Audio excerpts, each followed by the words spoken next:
Boa noite a todos, aos presentes e aos internautas.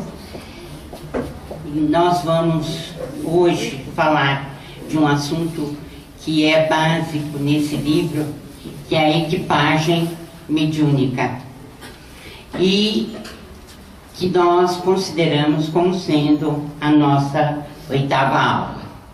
Antes, porém, de conversar com vocês sobre este capítulo da equipagem mediúnica, eu gostaria que vocês esperassem um pouco em relação àquilo que eu disse do Marquês de Puységur, né, e da reencarnação dele posterior. Por quê? Porque eu vi que conflitava o nascimento da segunda personagem em relação ao Marquês. Então, aguardem, por favor, porque há uma coisa ali a retificar. O que nós precisamos...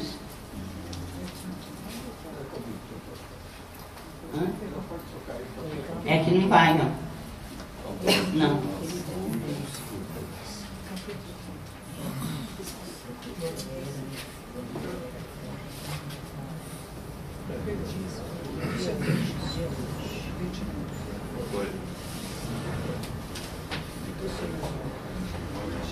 Bem,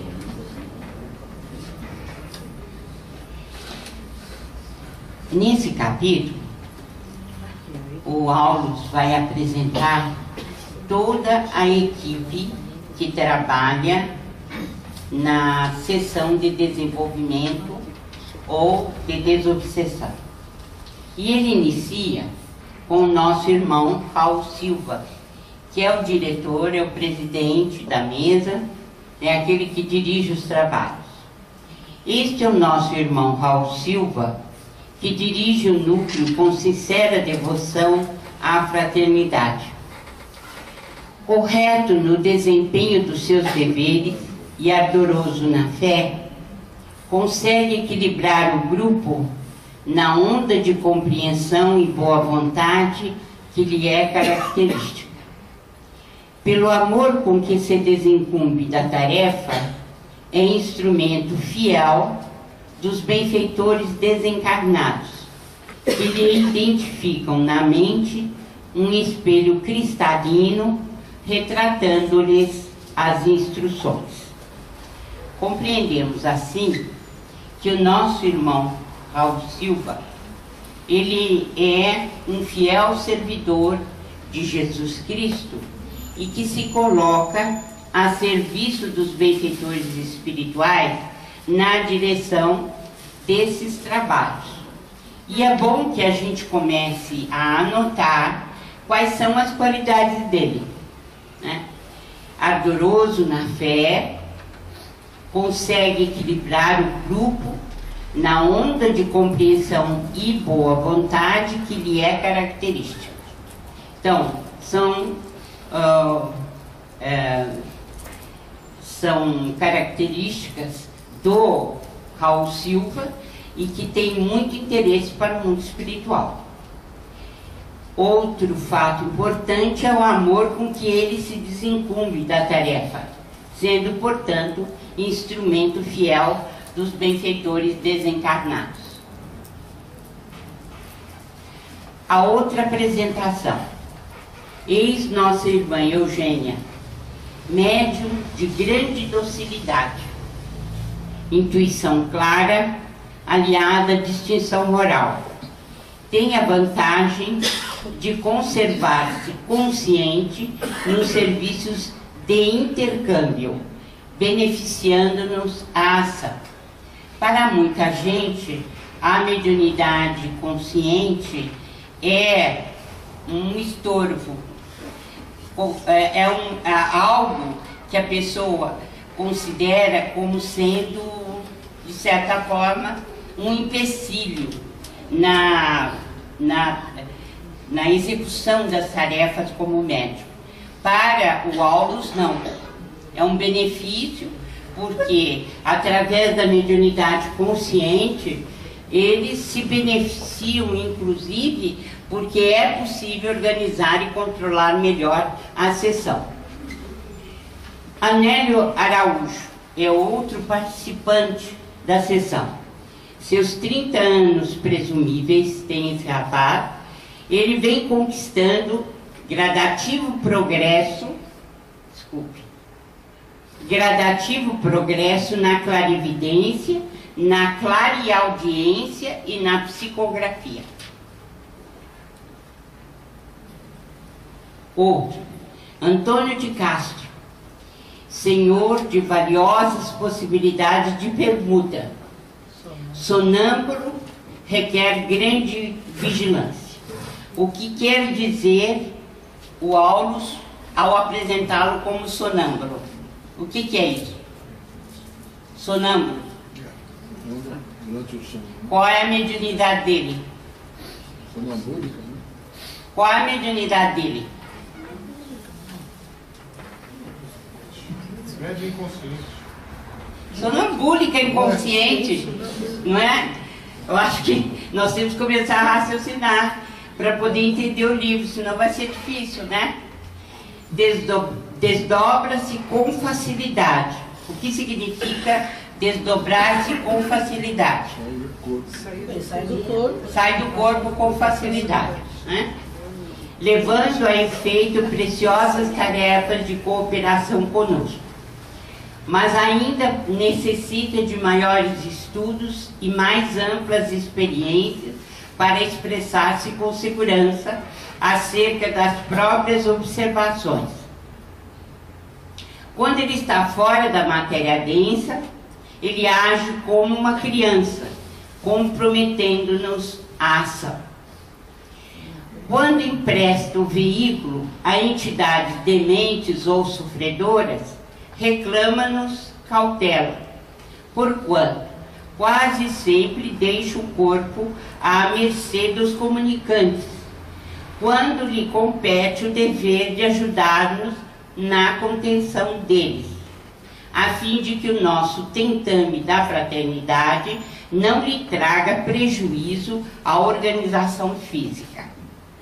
Aqui o Aulus está descrevendo o que eles necessitam na mediunidade sonambúlica ou inconsciente e no desdobramento. Quer dizer, que a gente também coopere com eles e não abandone o próprio corpo à mercê do espírito comunicante. Principalmente se o espírito comunicante é sofredor ou demente, né? Nós entregamos praticamente a chave das nossas funções orgânicas para alguém que não pode de maneira alguma, né, dirigir a nossa organização física. Nossa irmã Celina, outra componente da equipagem mediúnica, é devotada companheira, meio século de existência física, significativas vitórias em suas batalhas morais. Viúva há quase 20 anos, dedicou-se aos filhos, suportou o assédio de compactas legiões de ignorância e miséria que lhe rodeavam o esposo, suportou perseguição de gênios infernais, lutando por muitos anos para atender de modo irrepreensível às obrigações que o mundo lhe assinalava. Aprimorou as faculdades medianímicas. Não é simples instrumento de fenômenos psíquicos. É abnegada servidora na construção de valores do espírito. Aqui nós já estamos sendo alertados por algo que o médium não pode agir mecanicamente. Ele tem que participar da reunião com o melhor da sua produção espiritual. Quer dizer, a mediunidade não significa só sentar à mesa e receber espírito. a mediunidade requer todo o patrimônio que o médium pode oferecer para aqueles que estão ali como diretores do trabalho. Então nós estamos vendo que a irmã Celina, ela tem mediunidade muito bem desenvolvida, mas à custa de muito sacrifício e de sofrimento, porque o seu esposo, né, ele era dirigido por uma falange, legiões de espíritos, que ela teve que, ao longo do tempo, suportar e colocar-se acima das refregas, das lutas. A outra questão são os gênios infernais resultantes que estavam à sua volta para paralisar as suas atividades como médium. Então, mais ainda, ela aprimorou as suas faculdades mediúnicas como servidora dos valores do espírito. Quer dizer, não basta vencer de qualquer maneira a existência. É preciso que a gente vença as dificuldades de forma cristã, como aprendemos no Evangelho de Jesus. Nós comumente vemos nos centros espíritas o abandono das funções medianímicas, com que os médiuns o fazem de maneira muito leviana, né? Às vezes desenvolvendo a mediunidade por 5, 10 anos, depois resolvem parar. E quando voltam, eles o fazem de uma maneira muito mais complicada. E a explicação começa exatamente nesse princípio básico que o Aulus coloca aqui. A necessidade de não apenas desenvolver a faculdade, mas também as nossas atitudes têm que ser de cristãos. No caso, aqui nós tivemos o exemplo da própria Celina, vencendo as dificuldades pelas quais passou, e muitas vezes são lutas que ninguém vê, que ninguém acompanha, que ninguém imagina como seja. A clarividência e a clareaudiência, a incorporação sonambúlica. O que significa incorporação sonambúlica? Incorporação inconsciente. E o desdobramento da personalidade são estados em que ingressa na mesma espontaneidade com que respira, guardando responsabilidade e representando, por isso, valiosa colaboradora de nossas realizações.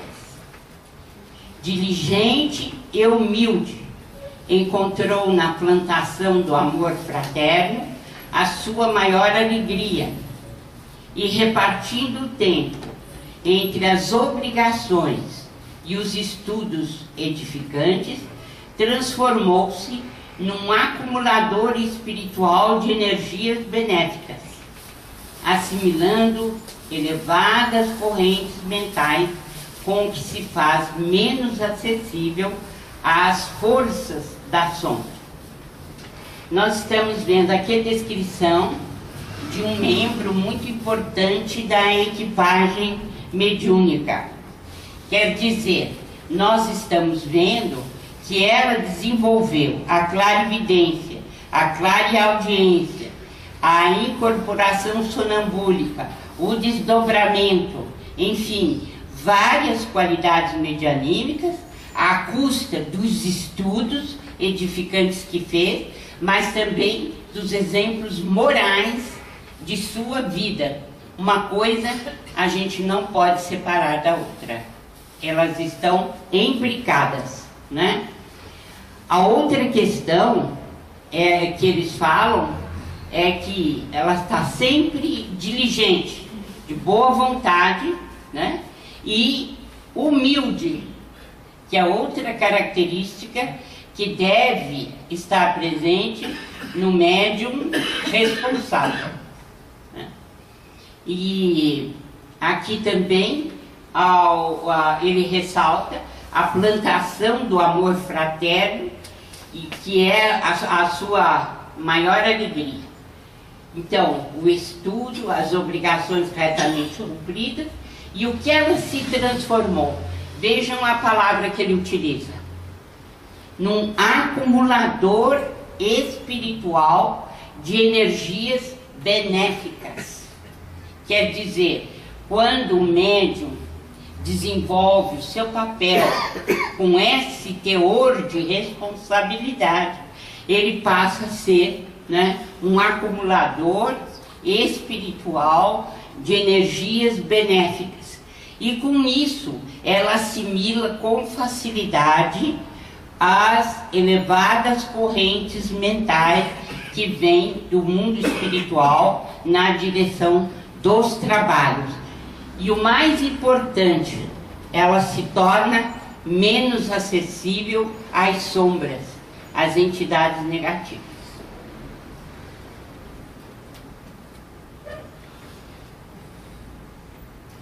Bem, os benfeitores espirituais costumam fazer as fichas psicoscópicas de todos aqueles que pertencem à sessão, ao trabalho.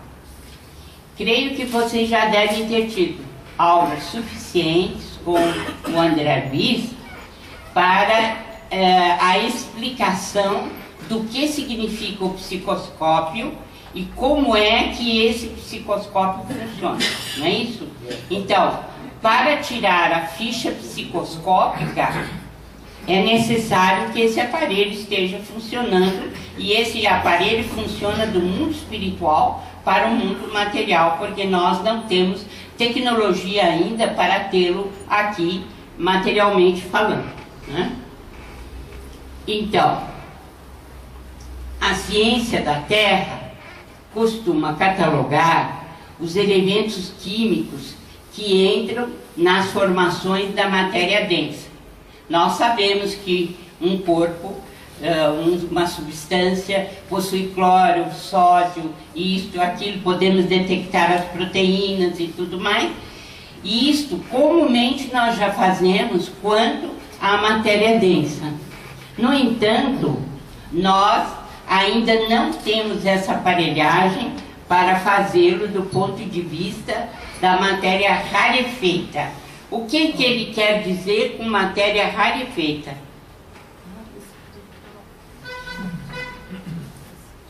O que ele quer dizer com matéria rarefeita? Não seria o nosso pensamento no trabalho? Então, a matéria rarefeita, ela é aquela matéria intermediária entre a matéria física e a matéria espiritual. Então, nós vimos que é o duplo etérico, né, ou corpo vital, que tem esse tipo de matéria que conjumina ou que conjuga a parte material densa com a parte espiritual. Então, nós vamos ter acesso, vamos compreender melhor essa matéria rarefeita quando tivermos tecnologia para isso. Mas até o presente momento, isso ainda não aconteceu, né?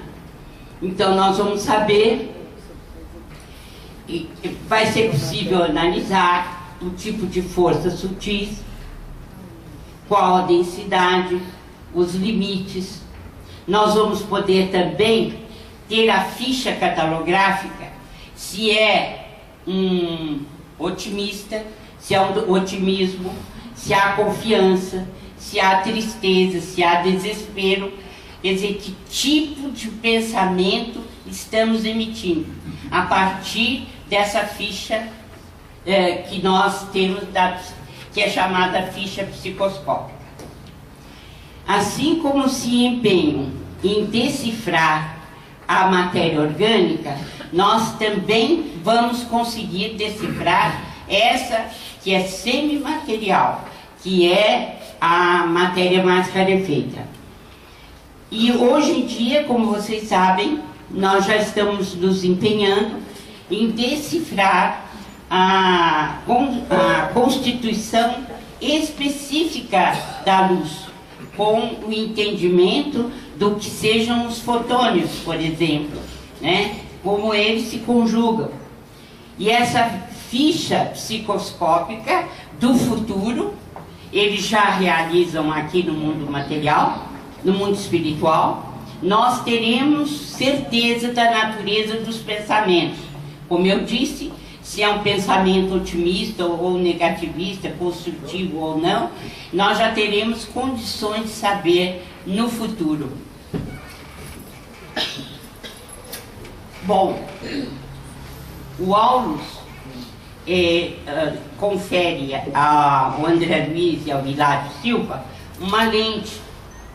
E com essa lente eles começam a observar o cérebro de nossa irmã Celina, que é a médium mais destacada desse núcleo, né? Então, eles percebem que estão diante de uma verdadeira estação radiofônica, em que milhares de antenas e condutos, resistências e ligações de tamanho microscópico estão à disposição de células especializadas em serviços diversos. Detectores e estimulantes, transformadores e ampliadores da sensação e da ideia. Enfim, eles observam raios incessantes, iluminando um firmamento minúsculo. E o que é que eles veem brilhar com intensa luz azul? A epífise. Como nós sabemos, a glândula da vida mental, ou aquela que permite, né, o fenômeno mediúnico. Por isso é que ela fica em vibração extensa, longa, durante o fenômeno, ou o período de duração do fenômeno. O que nós observamos, então, durante o fenômeno mediúnico, é uma verdadeira estação que ele chama de radiofonia, mas que, mais adiante nós vamos ver, é uma fonte de televisão, é uma estação de televisão que recebe e que transmite. Então, para isso, nosso cérebro, o cérebro do médium, ele funciona com base nisso que ele colocou aqui, que são os antenas, condutos que dispõem as células especializadas em serviços diversos. Bem, qual a importância do mundo mental do agente e do recipiente? Isso é muito importante na mediunidade. As experiências adquiridas pela alma constituem maravilhosas sínteses de percepção e sensibilidade na condição de espíritos libertos em que nos encontramos, mas especificam-se no equipamento da matéria densa como núcleos de controle das manifestações da individualidade, perfeitamente analisáveis. Isso aqui é muito importante na mediunidade. Por isso que cada médium é diferente do outro. Não existe mediunidade igual. Não há possibilidade de dizer que os médiums são do mesmo naipe, da mesma essência. São diferentes e têm que ser analisados como tal. Então, por quê? Repetindo, as experiências adquiridas pela alma constituem maravilhosas síntese de percepção e sensibilidade, quando o espírito está liberto. Mas especificam-se no equipamento da matéria densa como núcleos de controle das manifestações da individualidade, perfeitamente analisáveis. Então, é diferente a condição do cérebro quando nós estamos livres no mundo espiritual. Outra é a apresentação no mundo material, no mundo denso, porque tem que haver a representatividade em determinadas áreas do nosso cérebro, para que possamos funcionar no momento da mediunidade. Não é a mesma coisa o funcionamento nosso quando estamos libertos, já desencarnados, e outra é a função, porque dependemos do cérebro orgânico, do cérebro físico. Então, ele diz que a matéria densa funciona como um equipamento de controle das manifestações da individualidade. Por isso que cada médium é diferente um do outro.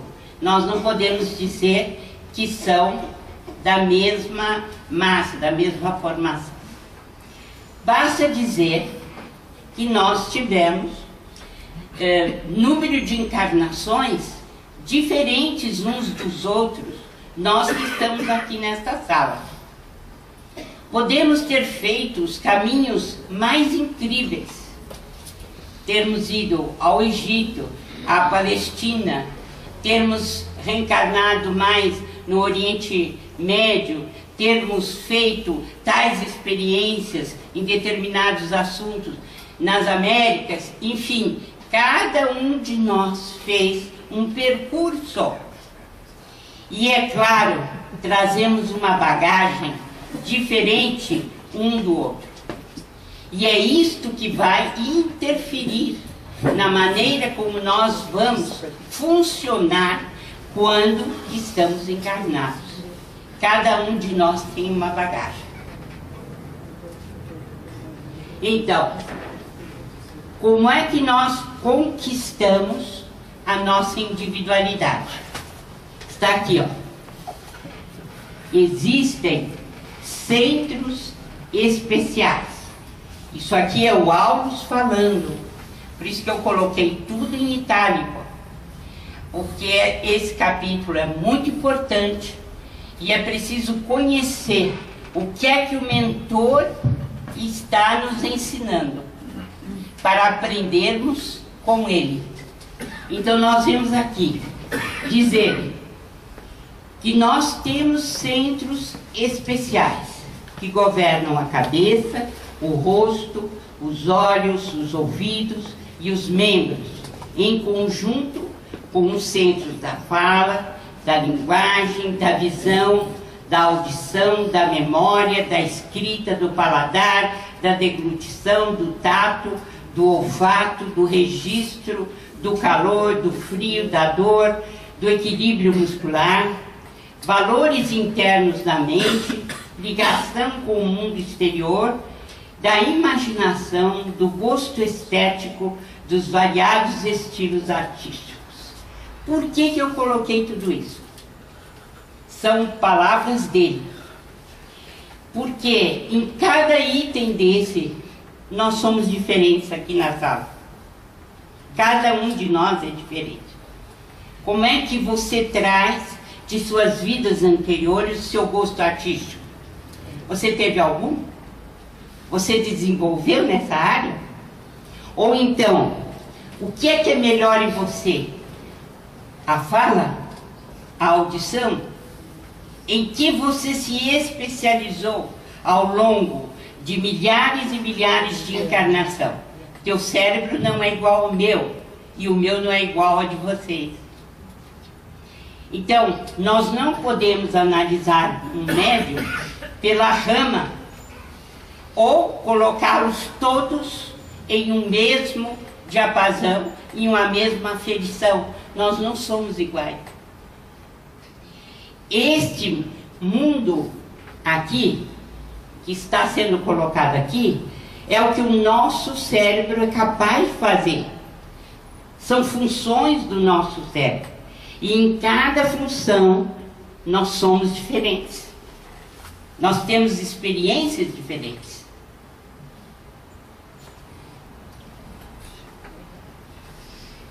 Para a conquista da própria individualidade, quer dizer, o que somos nós intrinsecamente, a nossa individualidade, o que é?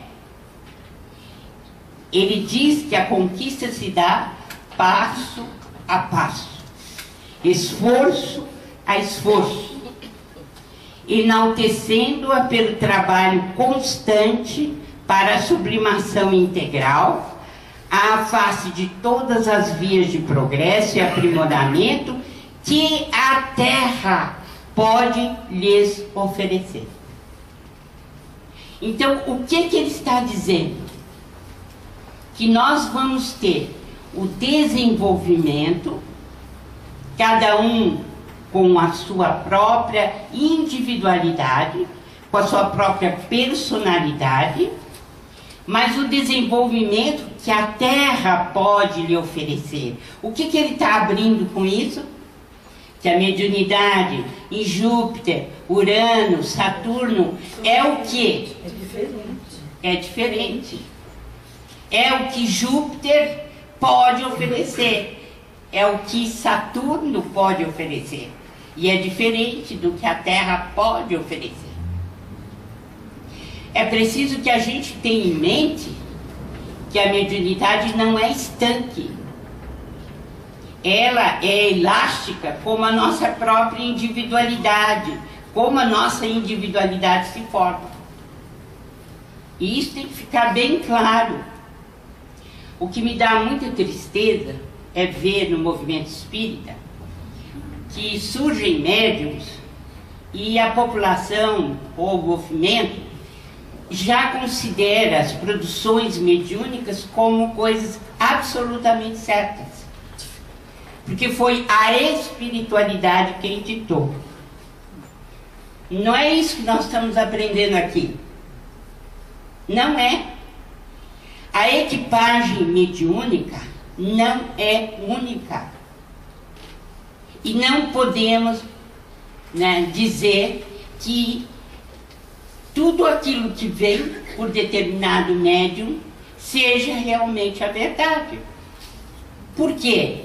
Porque a individualidade dele pode ter sido preparada em outros moldes, que não sejam aqueles de retratar a verdade no que ela tem de mais próximo daquilo que poderíamos considerar como sendo verdade.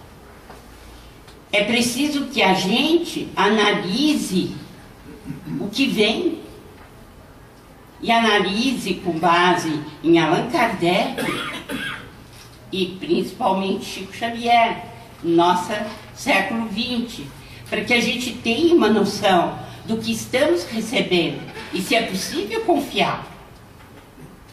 Não podemos deixar que nós, pela inocência ou pela maneira um tanto quanto infantil de julgar, nós nos deixemos arrastar por informações que muitas vezes não correspondem à realidade, só porque foi ditada pelo mundo espiritual. Mas que tipo de espírito conectou-se com aquela mente?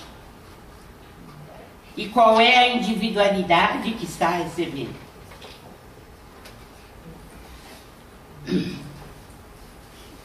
Não podemos realizar qualquer estudo de mediunidade sem o estudo da personalidade. Não são palavras minhas, são palavras do Aulus. Qual é a personalidade que está recebendo?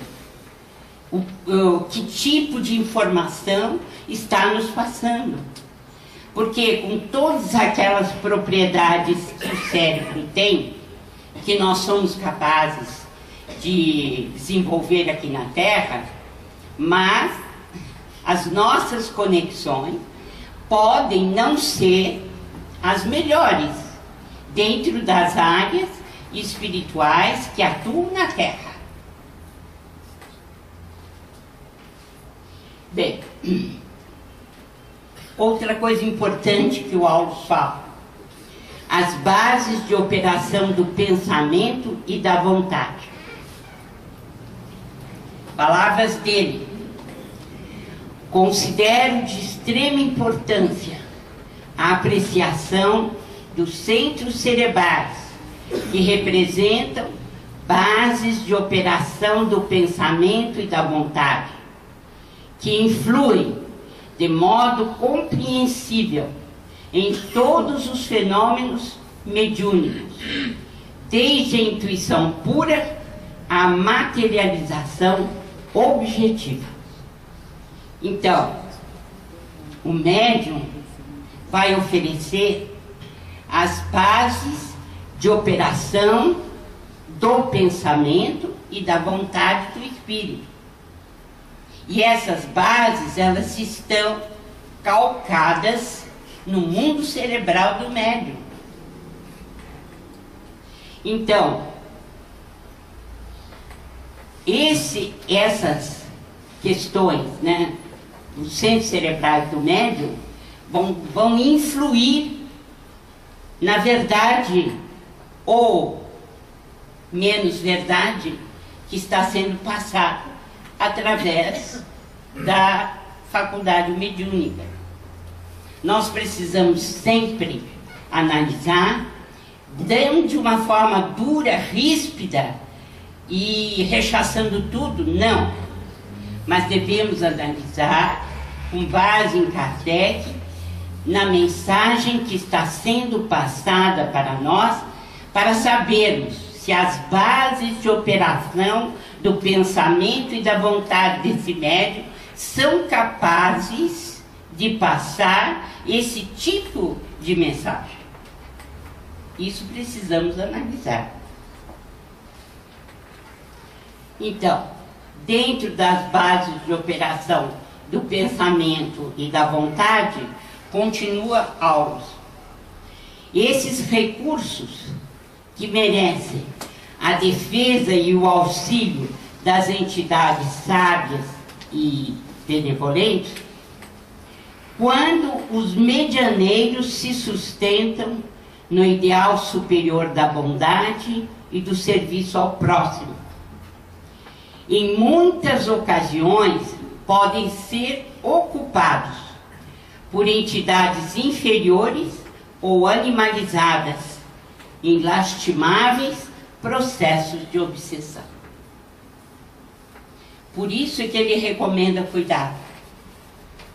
Porque nem tudo o que vem de um médium pode estar traduzindo a verdade dos fatos. Por quê? Porque em muitas ocasiões podem ser ocupados por entidades inferiores ou animalizadas em lastimáveis processos de obsessão. Então, nem sempre nós estamos perfeitamente em sintonia com as entidades superiores.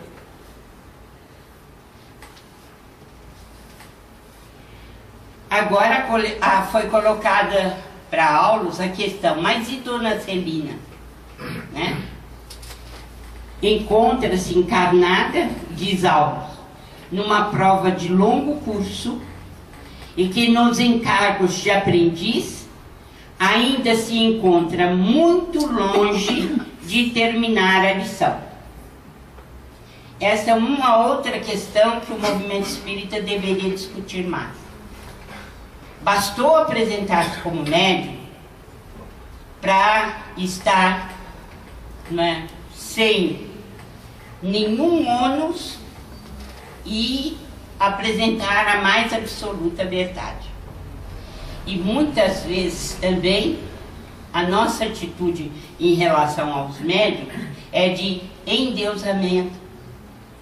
E, infelizmente, né, de muito louvor, de muita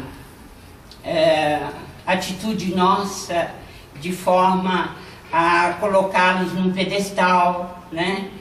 Mas o Espírito está nos dizendo ainda, com todo o amor que nós temos por Dona Celina, por todo o esforço que ela está fazendo, ela é ainda um espírito que está devedor ao longo da sua existência.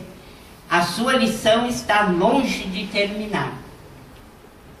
Então, é por isso que Chico Xavier rechaçava com todas as forças o elogio.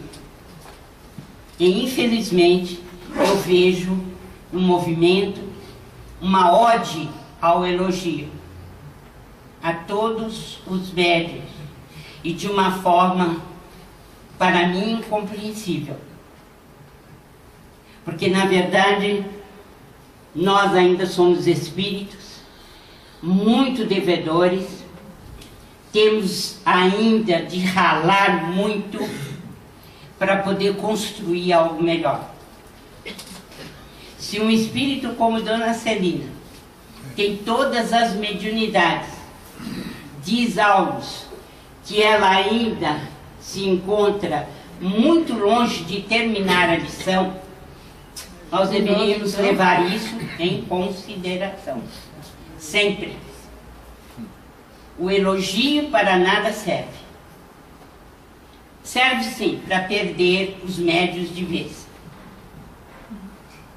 para deixá-los à margem do progresso, como eu tenho visto muito.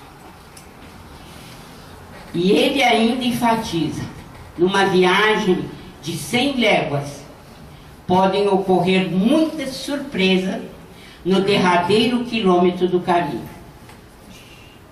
Então, creio que dirigentes, frequentadores de centros espíritas, médiuns, deveriam levar muito em consideração essa lição da equipagem mediúnica. Nós estamos muito longe de cumprir os deveres para os quais nós viemos.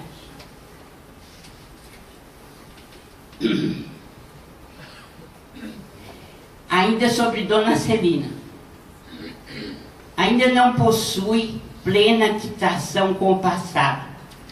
Somos vasta legião de combatentes em vias de vencer os inimigos que nos povoam a fortaleza íntima. Inimigos simbolizados em nossos velhos hábitos de convívio com a natureza inferior, a nos colocarem em sintonia com os habitantes das sombras.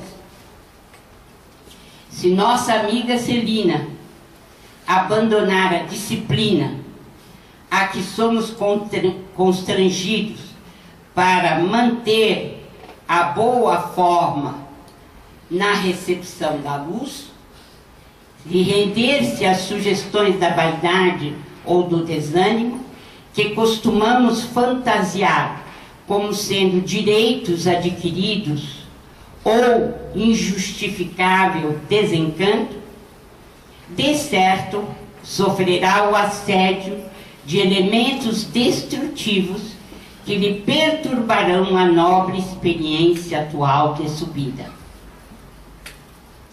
E ele diz que são muitos os médiuns em que eles observam ensaios promissores e começo brilhante, mas passam a acreditar que são eles os donos dos bens espirituais. E aí recolhem-se à inutilidade, ao improdutivo repouso, e aparecem os impulsos primitivos do cérebro. E aí a perda da existência. Eu já observei, né, tantos casos dessa natureza que a gente ressalta sempre. é preciso ouvir o áudio. É preciso levar em consideração o que ele está falando. E por mais que nós façamos, nunca estejamos satisfeitos, não. Estamos em vias de, mas não alcançamos ainda.